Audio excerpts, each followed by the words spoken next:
जी जनाब, ये जो है एक्सपेलर लगे हुए हैं। ये बेसिकली इनमें से जो है खल निकलती है, पीछे से इनमें बनोला आ रहा है, बनोला गिरता है और इसमें से खल बनती है। ये अब आपके सामने इस तरह से जो है कच्चा पोला माल बोलते हैं इसको। ये कच्ची होती है खल ना, इसमें लिंट होती है।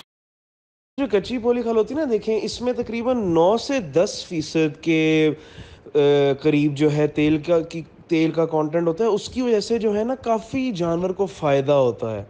अस्सलाम वालेकुम नाज़रीन, कैसे हैं आप?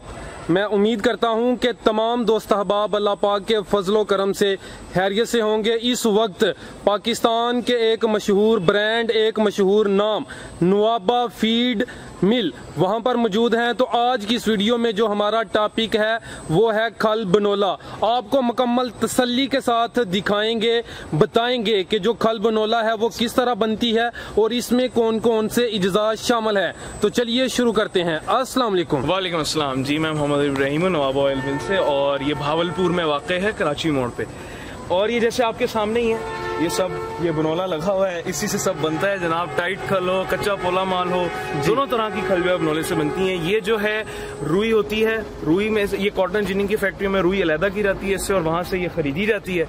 ट्रालों पे, 10 व्हीलरों पे, सिंगल गाड़ियों पे आती है मुख्तलिफ इलाकों से। चीचावतनी, हारूनाबाद और सिंध में, सांगड़, गोट की, डैर की, इस तरह की जगहों से आती हैं। और ये फिर इसकी सुखाई होती है। इसमें 25-26% जो है तकरीबन गिल होती है। अच्छा, नमी होती है, नमी होती है। तो इस वजह से जो है खास खसूसन इन दिनों में, पिछले 1-1.5 हफ्ते में शदीद किस्म की बारिशें रही हैं, खसूसन सिंध में। उसकी वजह से गिल जो है बढ़ गई है बहुत। और फिर इसकी ज़ाहिर सुखाई होती है। इसमें ट्रैक्टर से हल वगैरह मारा जाता है गलियां बनाने के लिए, हवा वगैरह के लिए जी। और ये आपके सामने सुखाई हो रही है, ये फड़ बोलते हैं हम इसको जी। इसमें रोजाना सुखाई होती है। तकरीबन जो है स्पेसिफिक नंबर ऑफ बोरियां होती हैं जो डाली जाती हैं रोजाना।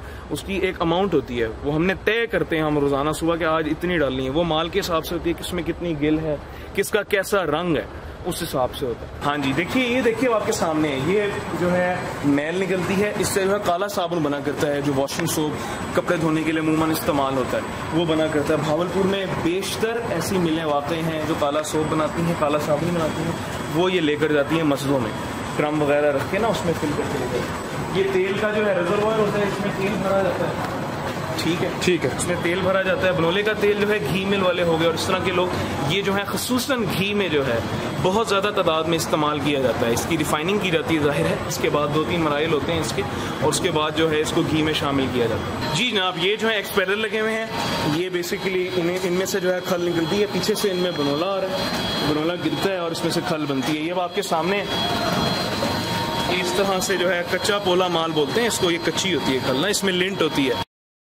जो कच्ची पोली खल होती है ना, देखें इसमें तकरीबन 9 से 10% के करीब जो है तेल का कंटेंट होता है। उसकी वजह से जो है ना काफ़ी जानवर को फ़ायदा होता है जी। और ये जो है वनडे के साथ भी इस्तेमाल की जाती है, लेकिन ज़्यादातर कच्चा पोला माल ठंडे इलाकों में इस्तेमाल होता है, जहाँ पे ठंडा पानी पाया जाता है, वहाँ पर इसका ज़्यादा इस्तेमाल होता है। अमूमन वनडे के साथ इस्तेमाल की जाती है, कंसनट्रेट फीड के साथ, गोलियों में हो चाहे वो मैश में, या ये अकेले तूड़ी के साथ भी इस्तेमाल की जाती है और पट्ठों के साथ भी। इसकी ये इस तरह की होती है। अब ये जो है कन्वेयर बेल्ट लगी हुई है, उसमें ये ऊपर जा रही है, ऊपर जाके वहाँ जाके बैरक में जाएगी, नीचे गिरती है। इसकी वहाँ ढेरियाँ बन रही हैं, ढेरियाँ बनती हैं, और फिर हम उसको अपनी पैकेजिंग में जो है डालते जाते हैं थैलों में, और आगे जो है डिस्ट्रीब्यूशन होती है इसकी। और पीछे से बनोला जो है वो भी बेल्ट से ही आ रहा है जी, वो पीछे से डलता जाता है और उसमें से आता है। उधर जो है एक वैक्यूम सा लगा होता है जो ज़मीन से खींचता है बनोले को, खींच के जो है इस बेल्ट में आता है और मशीनों में आता जाता है।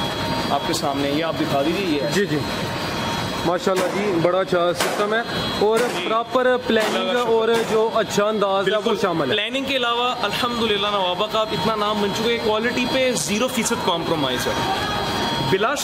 बिलाशुबा मार्केट में जो दूसरी खलें मौजूद हैं उनसे बतदरीज महंगा ज़रूर है, बरमला कहता हूँ मैं ये बगैर किसी गम के, लेकिन इसमें ज़र्रा बराबर किसी को शक नहीं होना चाहिए कि अल्हम्दुलिल्लाह क्वालिटी में कॉम्प्रोमाइज़ नहीं होता।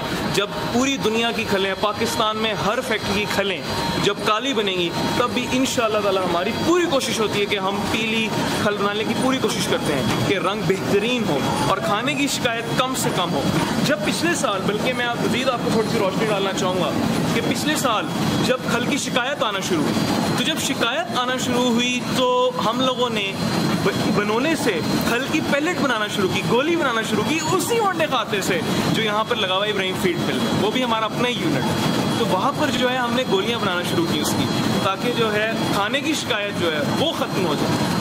और देखिए ये customer service, after sale service, ये एक बहुत अहम हिस्सा है किसी भी कारोबार का। और हम शिकायत सुनने के लिए हर वक्त हाजिर होते हैं। हमारे अपने ज़ाती कॉन्टैक्ट नंबर मौजूद होते हैं हमारे थैलों के ऊपर, ताकि खुदा न खास्ता कोई भी शिकायत हो, कोई ज़रा सी भी ऊंच नीच हो, तो हम उसमें जो है अमल दरामद कर सकें। और अगर कोई तब्दीली लाने की ज़रूरत है तो हम वो लेकर आ सकें। सर माशाल्लाह आप बड़ी अच्छी इन्फॉर्मेशन दे रहे हैं। यहाँ एक सवाल पूछूंगा, आपने जिक्र किया कि जो खल है उसका जो कलर है, अगर जो अच्छी खल है उसका कलर किस किस्म का होगा? आम आदमी को बोले माल का ताल्लुक है, कच्चे बोले माल का ताल्लुक है जी, वहाँ उसमें एक तो पिलाहट होना बहुत ही अच्छी चीज़ है, ठीक है। लेकिन जब बारिशें होने लगती हैं या मौसम खराब होता है तो खल की पिलाहट मध्यम होने लगती है। अच्छा। लेकिन फिर भी खल का रंग सब जरूर होना चाहिए। जी जी। काला नहीं होना चाहिए, तेज रंग नहीं होना चाहिए, ठीक है। ये बड़ा जरूरी है। और इसको हमेशा धूप में इसका रंग देखा जाता है, ठीक है। और ये जो माल होता है ऊपर से उठा के इसका रंग नहीं देखा जाता। जी जी। जहाँ हल्की सी दब सी हो वहां से इसका माल देखा जाता है, ठीक है। वहां से जो है रंग देखा जाता है, जहाँ पे इसको थोड़ी दब लगी हो, क्योंकि जो ऊपर होता है वो हवा की वजह से, जहाँ ऊपर माल पड़ा हो, अगर हम किसी ढेरी से उठाएं, थैले से नहीं ढेरी से उठाएं, तो जहाँ ऊपर पड़ा होता है तो हवा की वजह से उसका रंग डिम होना शुरू हो जाता है, ठीक है। ये भी थोड़ा सा जी जी माशाल्लाह सर। इसके अलावा आपने जिक्र किया है कि ये जो खल आप तैयार कर रहे हैं, इसमें जो ऑयल है उसकी कुछ ना कुछ 2 से 2.5% जो आपने बताई है जरूर होता है। जी जी। उसकी वजह, उसका ये फायदा होता है कि जो जानवर की जरूरियात है ना, वो चिकनाहट मांगती है। जो उसको चिकनाहट मिलती है वो उसको इस तेल से मिलती है, तभी तो दूध में चिकनाहट पैदा होती है। जी जी। तो इसीलिए मेरी बात याद रखिएगा, जो टाइट खल होती है या टाइट माल होता है उसकी कीमत बतदरीज इसीलिए कम होती है कच्चे पोले माल से, चाहे वो नवाबा या किसी और ब्रांड का हो। कच्चा पोला माल हमेशा महंगा होता है टाइट खल से।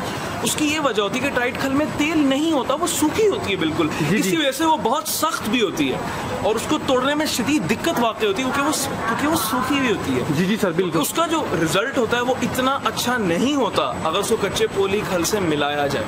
अव्वल तो मैं अपनी ज़ाती हैसियत में ये समझता हूँ कि खल को वनडे के साथ डाला जाए तो वो बेहतरीन है। और नवाबा अल्हम्दुलिल्लाह 7-8 सालों से बेतदरीज इलाकों में वंडा भी साथ प्रोवाइड कर रहा है, क्योंकि इन दोनों को जब इकट्ठे इस्तेमाल किया जाए तब बेहतरीन रिजल्ट आते हैं, बेहतरीन नतीजे आते हैं। चाहे वो दूध की तादाद हो, चाहे वो दूध की चिकनाहट हो, चाहे वो जानवर की सेहत हो, इन तीनों चीज़ों पे असर नहीं आता।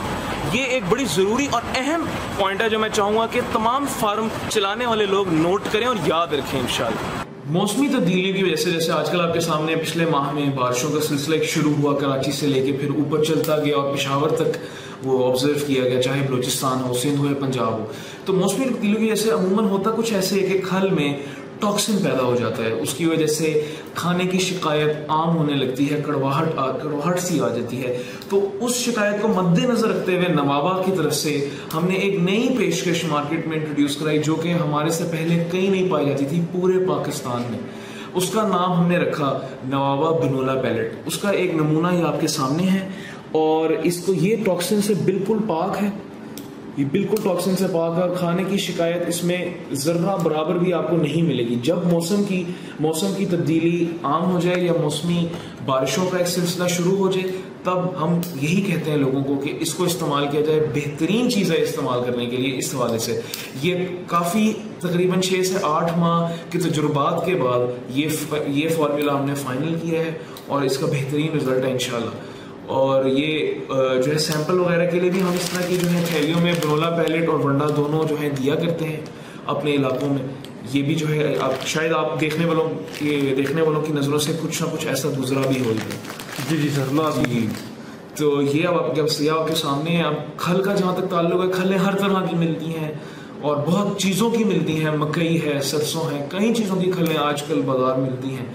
मगर हमने ये मुतय्यन किया है कच्ची पोली बनोला की जो कच्ची पोली खल है, उसका जो रिजल्ट है वो खल बाकी खलों का नहीं है। इसीलिए इसका रेट भी बाकियों से तेज है, क्योंकि जैसे मैंने पहले बताया बनोले का तेल ज्यादातर जाहिर है घी में इस्तेमाल होता ही होता है और घी में सबसे ज्यादा बल्कि बनोले का तेल इस्तेमाल होता है। और उसकी वजह से जब हम जाहिर है इसमें 2-2.5% तेल छोड़ देते हैं बनोले का, तो इसका रेट ज़ाहिर है बढ़ जाता है। इसकी जो रेट है वो भी हमें ज़्यादा जो है उसकी कॉस्ट पड़ती है, तो उसकी वजह से इसका रेट ज़्यादा तेज़ होता है, लेकिन रिजल्ट में इंशाल्लाह कमी नहीं होती। हम तो हमेशा सबको यही कहते हैं 3 से 4 किलो खल के साथ 7 से 8 किलो वंडा डालना एक भैंस को, एक नॉर्मल हमारी लोकल भैंस के लिए बेहतरीन एक नुस्खा है। हमने अपना तजुर्बा करके देख लिया। मैंने जैसे पहले ही बहाना दिखाया, मैं खुद ज़ाती तौर पे उसी की चाय पीता हूँ, उसी का दूध पीता हूँ और उसी से मज़ा आता है। तो ये वाकई सब आप लोगों के सामने है। जी देखिए, जो क्वालिटी होती है वो दिखती है, वो नज़र आती है, ठीक है। जो नाम होता है वो खुद बोलता है, गाहक होता है वो खुद बोलता है, थैला होता है वो खुद बोलता है, चीज़ होती है वो खुद बोलती है। तो देख के लीजिए। मेरी आप लोगों से गुजारिश है कि 2-3 लाख के जानवर, 4 लाख के जानवर के लिए 100 रुपये के पीछे उस पर जुल्म मत करिए। मेरी ये गुजारिश है आप लोगों से कि बहुत ख्याल से मार्केट में पूरी नज़र रखिए कि क्या चीज़ किस तरह की मिल रही है, किधर से आ रही है, और क्या बाकी लोगों को वो इसमें शिकायत मिल रही है या नहीं। अपने जानवरों का ख्याल रखिए। We care for you. हम आपके जानवरों के लिए उतनी ही केयर करते हैं जितनी हम अपने जानवरों के लिए करते हैं। जैसे मैं बार बार कहता हूँ कि हमारी हर एक चीज़, चाहे वो वंडा हो, चाहे वो खल हो, नौबक, एक एक चीज़ हम अपने जानवरों पर खुद टेस्ट करते हैं और फिर मार्केट में देते हैं। जज़ाकल्लाह। माशाल्लाह जी, माशाल्लाह सर, आपने एक दफ़ा फिर दिलखुश किया, बड़ी अच्छी इन्फॉर्मेशन दी है। यानी कि जो अच्छी खाल है उसके जो मेन पॉइंट्स हैं, जो खसूसियात हैं, वो आप जो खाल तैयार करते हैं उसमें हर एक खसूसियत पाई जाती है। सही बात है। रंगत जिस तरह आपने सर वो बताया है कि जो बनोला है उसको आप ड्राई कर रहे हैं, उसमें जो नमी होती है, इसके अलावा इसमें मुकम्मल तौर जी बिल्कुल जिंदाबाद जी। तो सर, जो दोस्त आपसे रब्ता करना चाहते हैं, एक खल बनोला लेना चाहते हैं या कोई मालूमात लेना चाहते हैं, आपका रब्ता नंबर? जी, हम उसके लिए जो है नंबर आपको मुतय्यन कर देते हैं, वो आप बिल्कुल जो है लोगों को बताइए। स्क्रीन पे भी बेशक लगा दीजिए आसानी के लिए। जी जी ठीक है, और रब्ता करिए हमसे और इंशाल्लाह फ़ायदा होगा। अल्लाह बेहतर। इंशाल्लाह सर, इंशाल्लाह सर। बहुत शुक्रिया आपके कीमती वक्त का। अल्लाह हाफिज़।